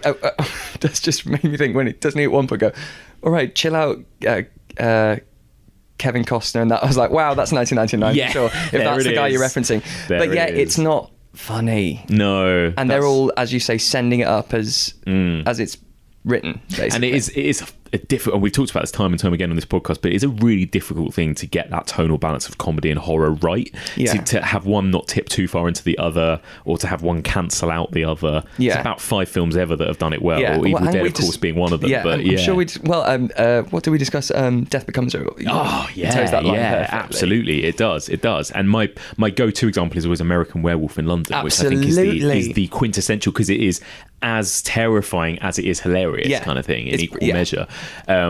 But sadly, this one doesn't quite do either enough, does it? That's the problem. No, I didn't laugh, and I didn't get shocked. And I mean, that's what you want. It's what you want, isn't it? Seth Green does a great job, though. Always great to see Seth Green pop up. And speaking of Friends, I never realised that he is a doppelganger for David Schwimmer. Oh yeah, he is, isn't he? It's insane. I was literally watching it going, oh, that's Ross. Yeah. And I think he was probably one of the bigger names in the film at the time, right? Yeah, he was very much on his rise. I used to get him and Jamie Kennedy mixed up. Yes. Yes, definitely. But Seth Green was very much this. He was the kind of dorky it boy at the time. Exactly. He was on Buffy, I think, at the time and everything. And you're right. He is a bit like Jamie Kennedy in the parts he plays. These kind of like quite comical, geeky sidekicks kind of thing. Yeah. And Jessica Alba, it is a shame. Jessica Alba kind of does what she can with this. Oh yeah. Bless her. I mean, it's just I just forget it, even as late as 1999, the way women are written is terrible. Pretty bad. It's really terrible. What about Vivica Fox? I mean, what is she doing in it? We never find out why his hand gets possessed. No. You never find out why his 2 friends come back to life. No one else does. Who gets killed by the hand. No, it's a good point. You never find out why the hell Vivica Fox knows that this hand is jumping from person to person and killing people. How long has it been jumping around and killing people? Why don't we know about it before? There's a moment, isn't there, when she kind of is like looking on a big map and it makes a pentagram. Pattern. That's right. But so it's happened in like 5 or 6 other towns. Yeah. That's about as much backstory as you get, isn't it? And but then there's when Jessica Alba's about to be crushed on the car, there's a pentagram on the top, and so there's all this mention of devil worship and coming from Satan or something like that. And obviously the phrase is devil makes work for idle hands. But there's another way of saying it as well, devil's playground. Oh yes, there's a couple of ways people say it. So I get that that's what they're going on, but there's nothing to tell us any details about it. It's just happening. No, and then they're not worried about the story. It feels like that's the thing. Like, this film was conceived with the kind of gross out effects first, story second. Yeah, totally. And that's fine. Yeah, and again, like, I don't want to completely shit all over it, because it's not boring. Like, it kind of zips along, and it's got loads of gross stuff, and it's quite colourful and easy to watch. It's just if you think about the writing for 1 minute, you're like, ooh, It's probably really good if you're stoned. Yes, exactly. Yeah, you're right, and it's that kind of Jay and Silent Bob at its worst kind of level, isn't it? Yeah. Oh, I mean, I don't hate it. No. It has its moments. I probably won't be rushing to watch it again soon. No, I think, as I said, I got about 20 minutes in. I get for a repeat watch this morning, and I'm all right. Yeah. Another one of the most 1999 things is The Offspring are in it. Oh my God, killed. Of course, singing a Ramones song on stage. Of course they are. 24 hours ago, I want to be sedated. Nothing to do, nowhere to go. I want to be sedated. Did you notice, right? You're a Wes Craven fan. I sure Did am. you notice one of the actors from a lesser-known Wes Craven film? I'm going to test you. What? Yeah. Tell me the character. Okay, it's one of the really irritating 2 cops. What? Right, that get killed with knitting needles? Yes. Fuck. Did you notice one of them had a familiar face? Well, yeah, but I thought it's because his face looked odd to me, but I thought it's because his eyebrows were strangely plucked. Yeah, he's got quite a distinctive face. Yes. Let me tell you. Is it Wishmaster? It's not. Slightly older. Oh. It's kind of in this sort of somewhere between Nightmare on Elm Street and New Nightmare kind of phase. Oh, okay. No, that's before. Give me a clue. This is... He's quite young. He's young in this original Wes Craven film. He's probably about 13 or something. So it's quite child specific, this particular Children Under the Stairs? Yes. Oh my gosh, who is he in that? He is the main... People Under the Stairs, I mean. He is the main kid, Roach, the one that has his tongue cut out. No, it's not. Of course it is. Yeah, the one From that's like... underneath. Oh, my that gosh, one. of course, that's what it is. Yeah, with the he's got that face, that quite the sort of greyish, gaunt kind of face. Oh my god, that's brilliant trivia. Yeah, because I was like, where do I know that cop? And I knew he'd been in something. Oh, that's so cool. Yeah, Roach, I love that. And again, such a 90s tradition that like you get some slightly older actors from something else. Yeah, a little slight cameo, but only to those who know. Yeah, exactly. I mean, I missed it. Yeah, there you go. Wow, that's really cool. There you go. And they did put a fairly good cast together. What was with that other bloke, though, that kind of goes around with Vivica Fox with the blonde hair, who kind of hangs out with teens, but he's not? Well, yeah. Like, what was he? He was into rock, so they went and said, hey, do you know about Satan? He was like, no. And then he stuck around and just followed her and became her sidekick. It was bizarre. It is very, very odd. Oh, well. I mean, is there anything more we have to say on Idle Hands? There's not a whole lot to be said. I'm going to go home and watch really? The Craft. Yeah, exactly. What else would you recommend from the 90s in terms of 90s horror? If there is anyone out there that only has seen the biggies, so only has seen Scream, where would you go from Scream? Well, I'm going to not do the big slashes like I know we did last summer in Urban Legend. Also, Final Destination, if people haven't seen that, it's very original. Incredible. Very good. Yeah, yeah. Especially the first couple. I think even number 3 is my favourite. I love number 2 and I love number 5. Do you remember which number 5? Is the fairground one?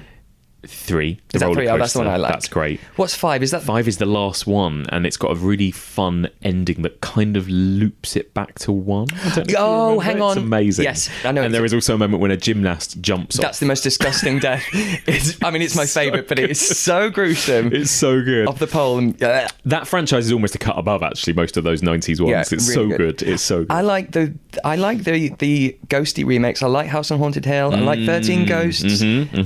The Haunting, no. Terrible. It's terrible. bad.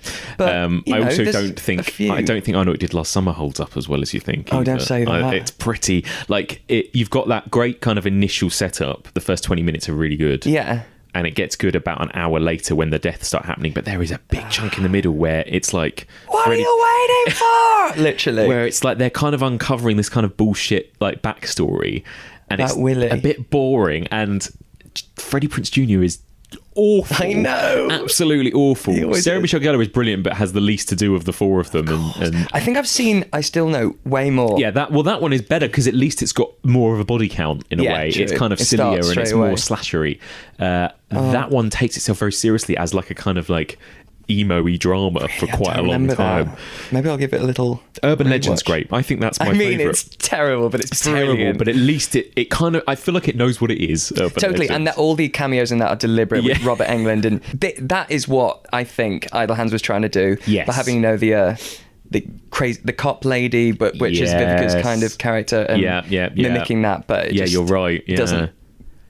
Doesn't quite land, does it? Doesn't quite land. But Urban Legend's a lot of fun. Nice. Because of Rebecca Gayhart's crazy acting. Amazing. Well, Stevie, thank you so much for this. It's been short and sweet. Thanks for putting me through that.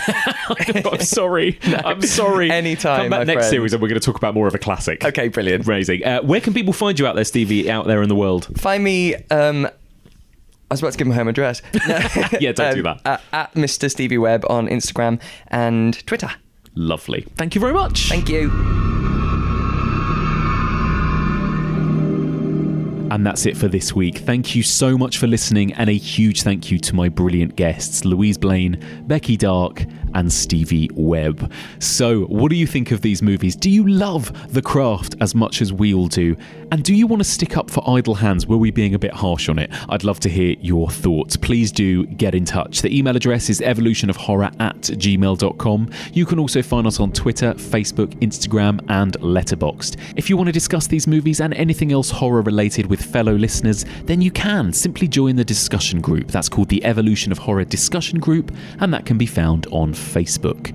If you want to help support this podcast and be treated to bonus content on a weekly basis, you can simply join our Patreon page. Over on Patreon, it's been a very exciting couple of weeks. I've actually just revealed what the next series, what series 6 of the podcast is going to be, and patrons actually got the chance to help me program that series and suggest titles to be covered. So that's been a really, really interesting couple of weeks. If you want to sign up, please do. Head on over to patreon.com/evolutionofhorror, and for the very reasonable price of $5 per month, you will get access to weekly bonus content, and you'll also be sent an Evolution of Horror sticker. So get involved, sign up now. You can find this podcast on all major podcast platforms, including iTunes, Podbean, Stitcher, Acast, and Spotify. If you get a chance, please do leave us a little rating or review, preferably a nice 5-star one. It really helps the podcast get discovered by new listeners. Okay, well, we've done our 90s week. Now we are into the 21st century. And we're back. We're back in a new, really interesting wave of occult movies, the occult movies of the 2010s. Next week, I'm going to be joined by 2 guests to discuss 2 movies on the cusp of the most recent decade, the 2010s. Both movies taking interesting looks back to the heyday of the occult movies. In the first half of the episode, I'm going to be joined by Rob Watts, and we are going to be discussing Sam Raimi's Drag Me to Hell.